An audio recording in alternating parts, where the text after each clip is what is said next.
Hello, kumusta po sa inyong lahat?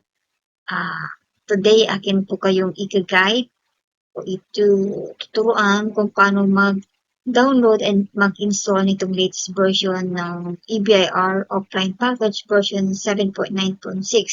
So previously na-discuss ko na yung bagong RMC na inilist ng BIR, yung RMC 36-2026 na in-inform ang mga taxpayer na meron na silang inirelease ngayon na bagong version ng EBIR for offline package. So most likely sa EFPS, wala pa ito kasi lagi namang medyo delayed yun.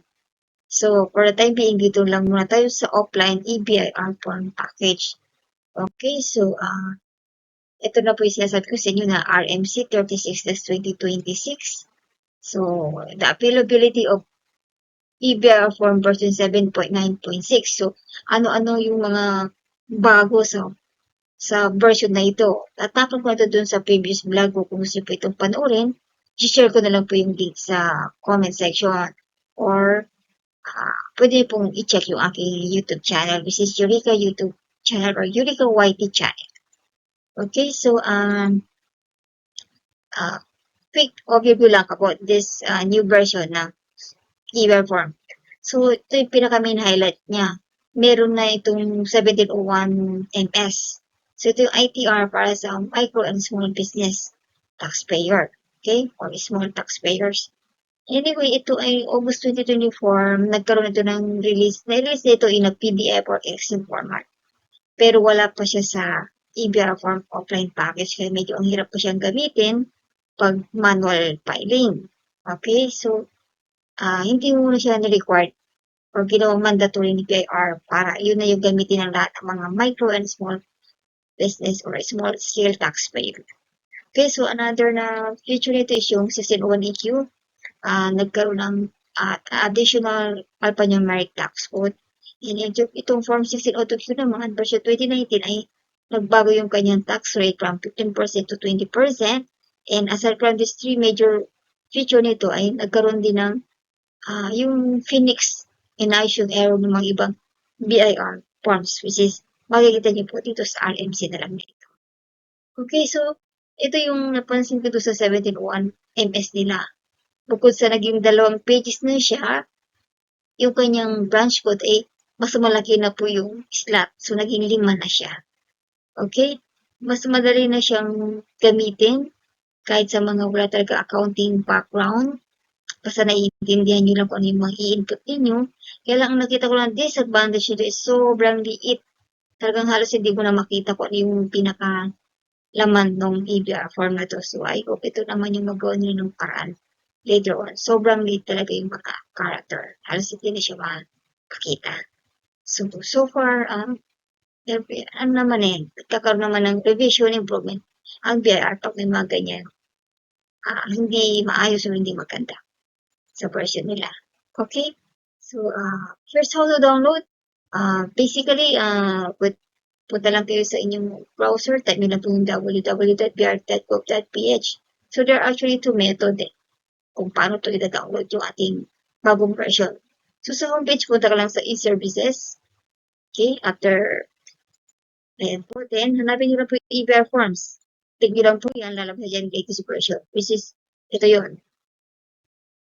Or, pwede naman po na direct na sa inyong browser, i-type nyo lang po itong bir.go.ph/ebr form din. Ida-direct nyo na kayo dito. Tapos, click nyo lang po ito. Kung ano man po nandiyan sa website yung latest version nila, then yung katabi nyo na here, i-click nyo lang po yan. Tapos, once na tapos na ma-download, makikita nyo po ito. Then, it's time for you to install na. So, how to install? Open nyo lang po yan. And then, i-click nyo lang po yung EBR package version 7.9.6.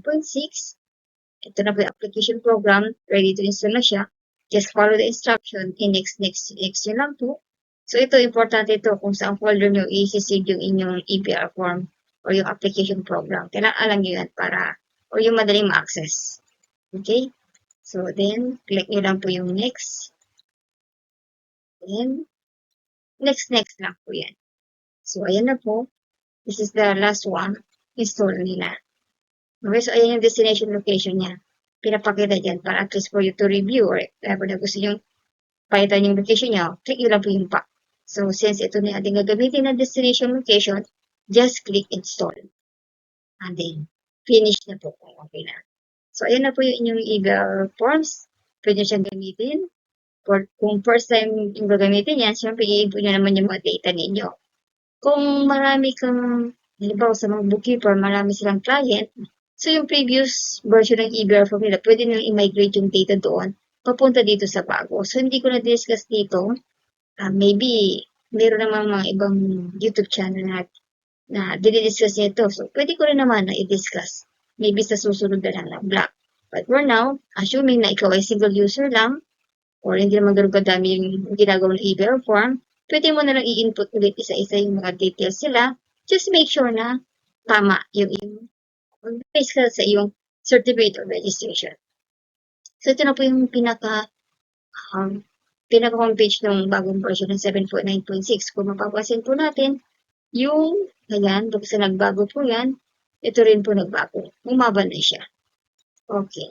So, ganyan lang po. Wala masyadong changes, pero at least po, nandiyan na yung 1701 MS. So, important reminders ko lang po lagi, pag gumagawa po kayo ng inyong eval, nagda-download kayo, nag-install ng inyong eval form, always use one valid email.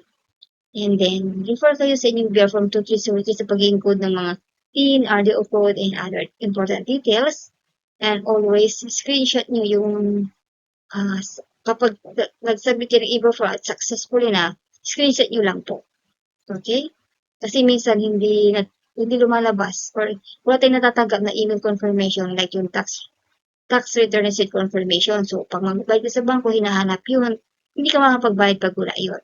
So, as much as possible, agahan nyo yung pagsasabit online.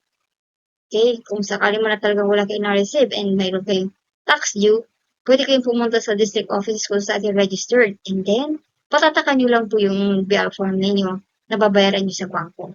I think sa collection section yung nagtatatak or itanong nyo na lang sa inyong mga district office kung sino yung nagtatatak para tanggapin ng bangko yung inyong payment o yung inyong form kahit na walang tax return receipt confirmation. Another reminders po don't forget na masubmit at saka masave yung inyong ginawang eval form. And always back up your eval or application program. Okay? So this is all for now. Mag-iwan po ako sa inyong isang napakagandang Bible verse po from the book of Matthew chapter 4 verse 4.